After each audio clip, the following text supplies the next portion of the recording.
The year was 2301. Earth was not the powerful, feared civilization it would one day become. It was young, hopeful, full of dreams about the universe and what might be living out there among the stars. Humanity had spent centuries looking up at the night sky and wondering, are we alone? Scientists had built massive telescopes.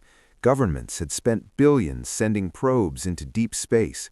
Schools taught children that one day humanity would meet other life forms and the universe would finally feel less lonely. That day came on a quiet Tuesday morning. A deep space listening station near Jupiter picked up a signal. It was not random noise. It was not a natural cosmic event. It was structured, repeated, clearly made by an intelligent mind. The scientists at the station stared at their screens for 3 hours before one of them finally said out loud what everyone was already thinking. We are not alone. The signal came from a species called the Vreth. They were tall creatures, almost 3 meters high, with thin bodies covered in dark blue shells. Their faces had no mouth in the traditional sense. They communicated by flashing light patterns across the smooth surface of their chests. Each pattern meant something different. Together, those patterns formed a language richer and more complex than anything humans had developed. When the first Vreth ship entered Earth's solar system, it did so slowly, carefully. It sent peaceful signals the entire way. It stopped at a safe distance from Earth and waited. It did not demand anything. It did not threaten anyone. It simply waited. World leaders gathered in emergency sessions. Militaries went on quiet alert, but the scientists convinced the governments to respond peacefully. After all, the Vreth had come with no weapons visible. They had come with open hands, or at least the closest thing to open hands that a Vreth had.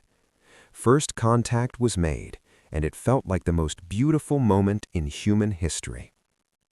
The Vreth offered many things in those early years. They shared technology for growing food faster. They provided medical knowledge that helped cure 3 diseases that had troubled humanity for generations. They taught humans new ways to build engines for deep space travel that cut travel time in half. In return, they asked for simple things: mineral samples from Earth's oceans, data about human biology, maps of the solar system. It all seemed fair. It all seemed reasonable.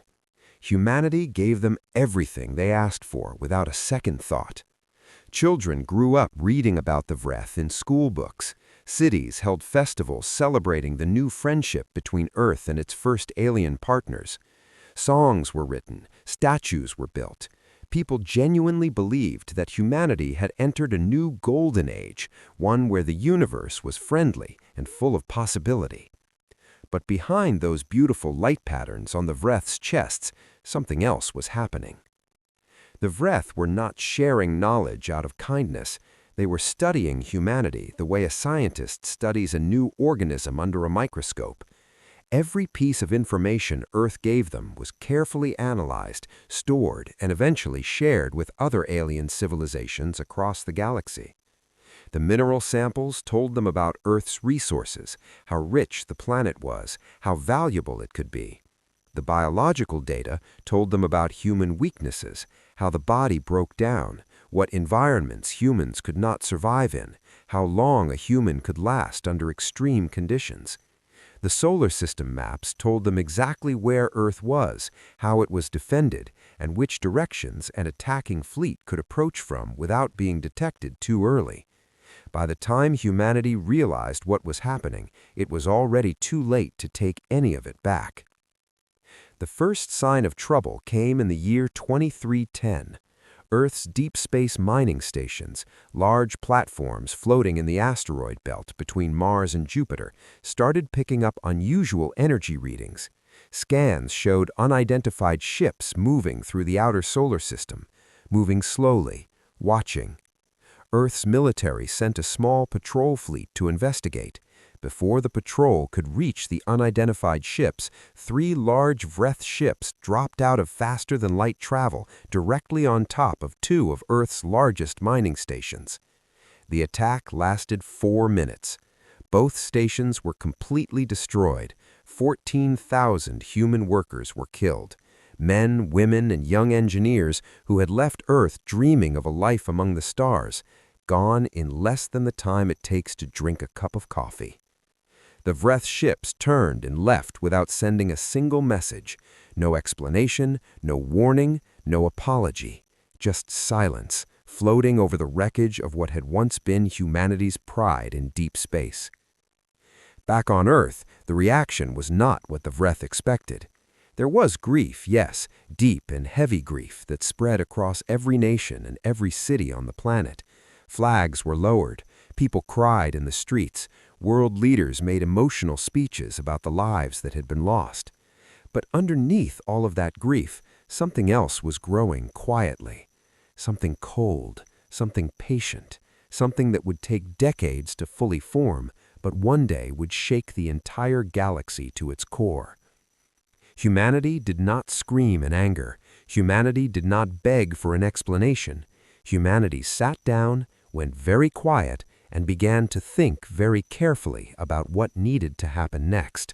And that careful, quiet thinking was the most dangerous thing in the universe. The United Earth Council met 3 days after the attack. The meeting was not held in their usual glass building in Geneva. It was held underground, deep underground, in a bunker built during an older war, a war fought between humans themselves before they had learned to stop pointing weapons at each other. The irony was not lost on anyone in that room. 31 world leaders sat around a long metal table. Generals stood along the walls with their arms behind them and their faces unreadable. Scientists and intelligence officers filled the remaining seats. The air was heavy. The lighting was dim. Nobody had slept properly in 3 days. The council's head, a sharp-minded woman named Director Una Park, stood at the front of the room and looked at every face before she spoke. She was not a loud person. She never raised her voice, but when she spoke, people listened the way they listened to thunder, not because it was pretty, but because it meant something serious was coming. They did not attack us because they hate us. They attacked us because they tested us. They wanted to see how we would react, whether we would cry or beg or break. She paused and let that settle over the room. So the question in front of us today is not how do we get revenge. The question is, what kind of answer do we give that makes sure no one in this galaxy ever tests us again? The room was silent for a long moment. Then one old general in the corner, a broad-shouldered man named Hideo Maru, spoke in a low, steady voice. We build something they cannot understand, something so far beyond what they think we are capable of, that the moment they learn it exists, the thought of attacking Earth becomes physically impossible for them to consider. Director Park looked at him for a moment. Then she nodded once. Then that is what we do. The project was given no grand name at first. In the early documents, it was simply called File 0. Later, when it grew larger and more serious, it was renamed Project Last Word. The name was chosen carefully because that's exactly what it was designed to be, the last word in any argument any alien civilization might want to start with Earth. Funding was pulled quietly from dozens of different government budgets so that no single withdrawal would look suspicious. Scientists were selected one by one over the course of a full year. They were not chosen only for their intelligence. Many brilliant people were passed over. The ones chosen were chosen for something harder to measure.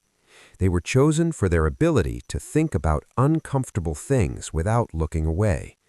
Each selected scientist received a visit at home, a quiet knock on the door, a small team of government officials standing outside with calm faces and serious eyes.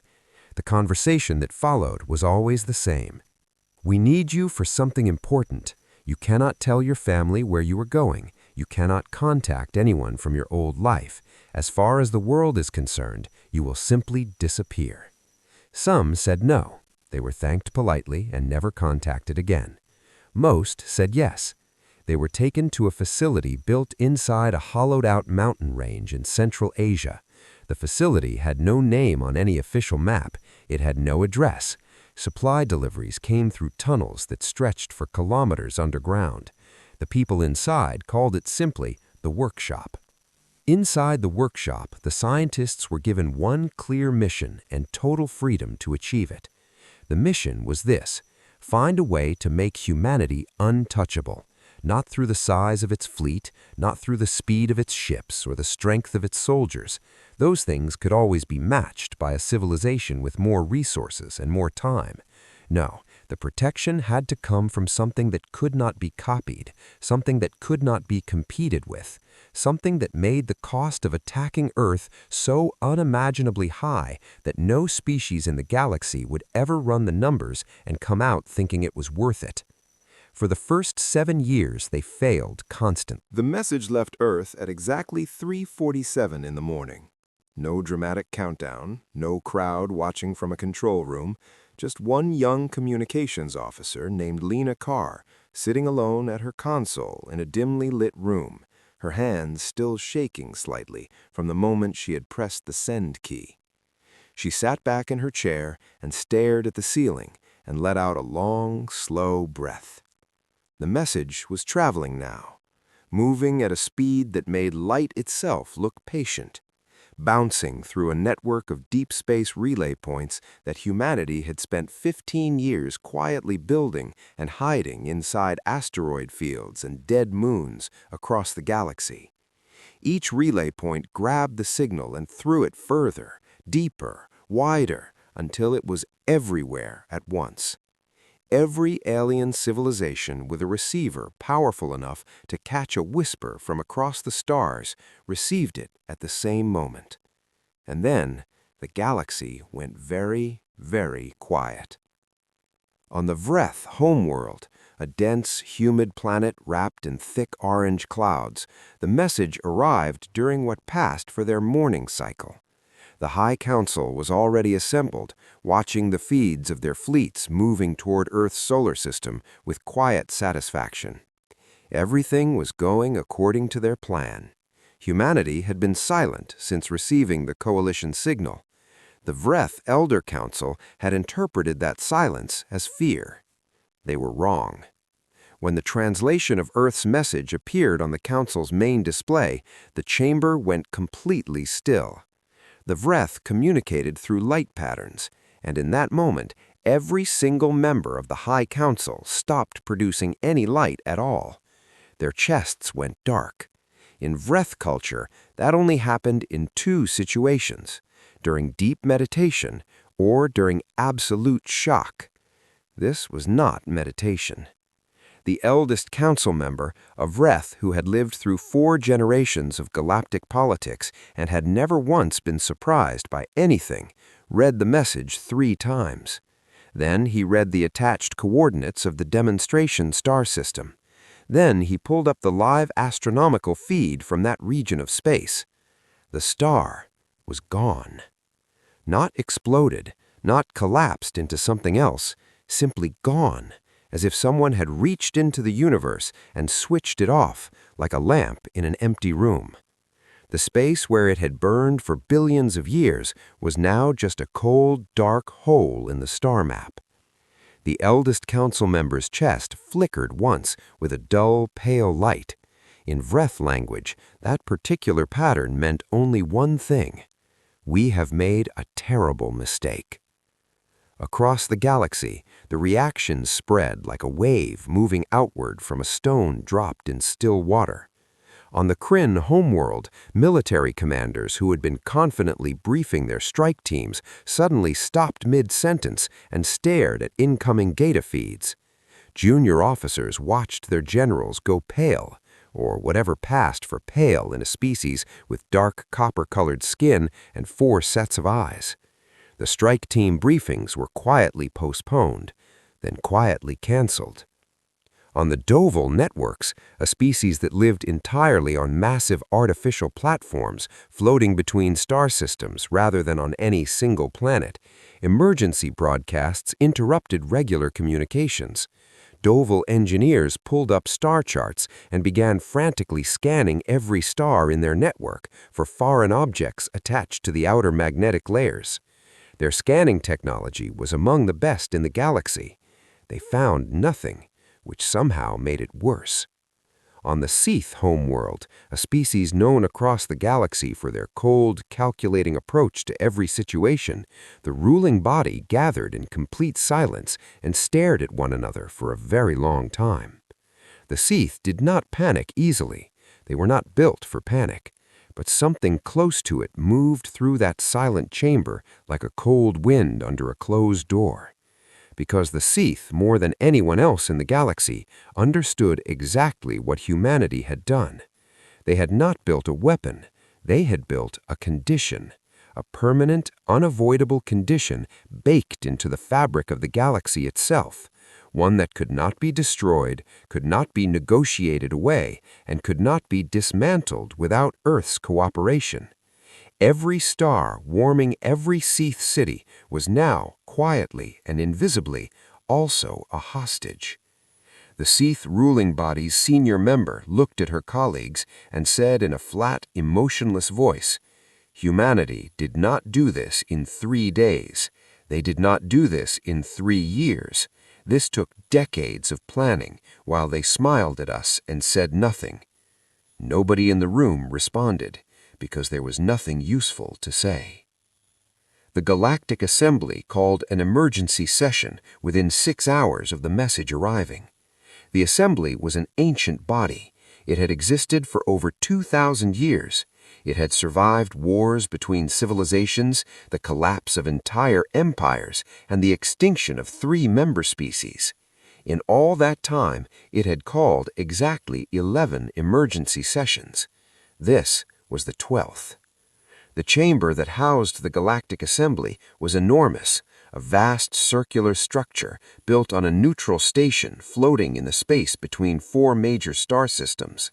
It had seats for 200 species. The ceiling was made of a transparent material that showed the open stars above, so that every representative could look up and be reminded of the scale of the universe they were all trying to share.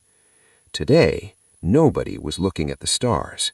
Every representative was looking at the same thing, the short 2-sentence message from Earth displayed on the central holographic platform in the middle of the room. Some read it once, some read it many times. A few representatives from smaller, younger civilizations had to ask their senior colleagues to explain what the demonstration star disappearing actually meant in practical terms. When it was explained to them, several of them stopped speaking entirely. The assembly speaker, an ancient, slow-moving creature from a water-based species called the Oloon, raised one long, pale limb to call the chamber to order. The room obeyed immediately. Even civilizations that normally argued with every breath the Oloon took were completely silent today. The speaker's translated voice came through every earpiece in the chamber, slow and heavy, like deep water. The species called humanity has sent the galaxy a message. Before we discuss our response, we will first sit with what we have just learned about them. A long pause filled the chamber. We ignored them. We underestimated them. We allowed others to attack them and said nothing. And while we were doing all of that, the speaker paused again and looked slowly around the enormous room. They were quietly placing a hand around the throat of every star in this galaxy. Not a single sound came from any 200 seats. Outside the transparent ceiling, the stars burned on as they always had, ancient, massive, and now, for the first time in galactic history, no longer entirely free. They belonged, in a quiet and terrifying way, to a small blue planet that the galaxy had spent decades ignoring. That mistake, every civilization now understood, would never be made again. The Kryn recalled their ships at hour 6. There was no formal announcement, No message sent to Earth explaining the decision. The strike force simply stopped moving, turned around, and went back the way it had come, quickly and quietly, like a hand being pulled back from a flame before the burn fully registers. Warlord Dreth Khan did not address his generals after giving the recall order. He walked out of the command room alone and stood in a long, empty corridor for a very long time with his enormous arms crossed and his eyes fixed on the floor. The soldiers who passed him in that corridor did something none of them had ever done before in his presence. They looked away, not from disrespect, from something closer to mercy. The Dovo recalled their probe at hour 12.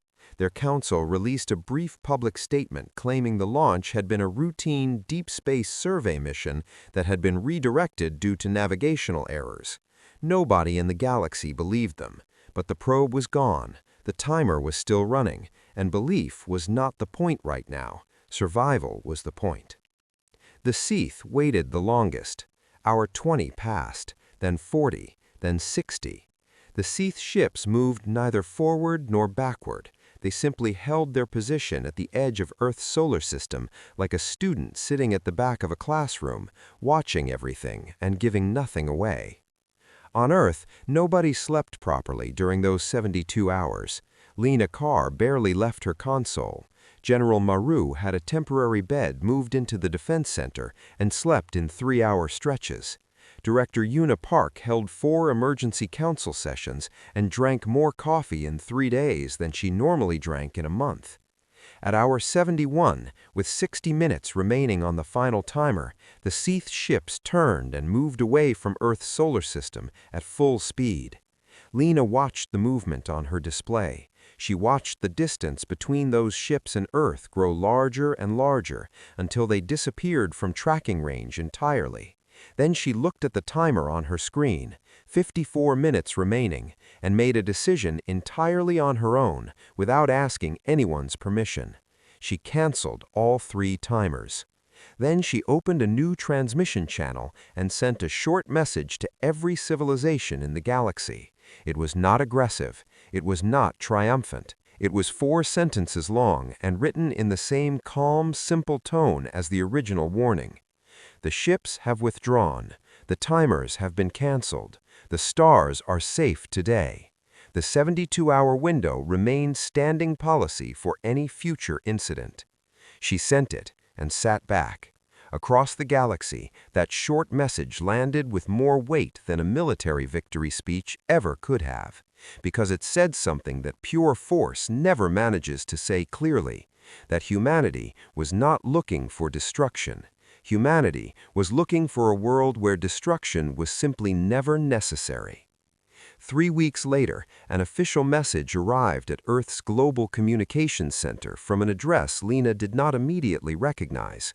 She ran it through the system identification database and sat very still when the result came back. It was from the Galactic Assembly. The message was long and formal, written in the careful, diplomatic language that ancient institutions used when they were trying to say something important, while also trying not to fully admit how wrong they had been. But underneath all the formal language, the meaning was simple and clear. The Galactic Assembly was inviting Earth to join as a full member. Not an observer, not a junior partner, a full member, with a permanent seat, full voting rights, and complete access to every chamber, every debate, and every decision the Assembly made. Director Una Park read the message 4 times in her office with the door closed. Then she called General Maru. Then she called the full Earth Council into session. The debate that followed lasted 11 hours and covered everything from the practical benefits of membership to the deeper question of whether joining the same institution that had stayed silent while Earth was attacked was something humanity should even want. In the end, the vote was 23-8 in favor of accepting. The 8 who voted against were not right exactly. Their concerns were real, and their memory of Earth's losses was honest and justified. But 23 members of the council believed a seat at the table, a real seat, with real power, was worth more than the satisfaction of staying outside.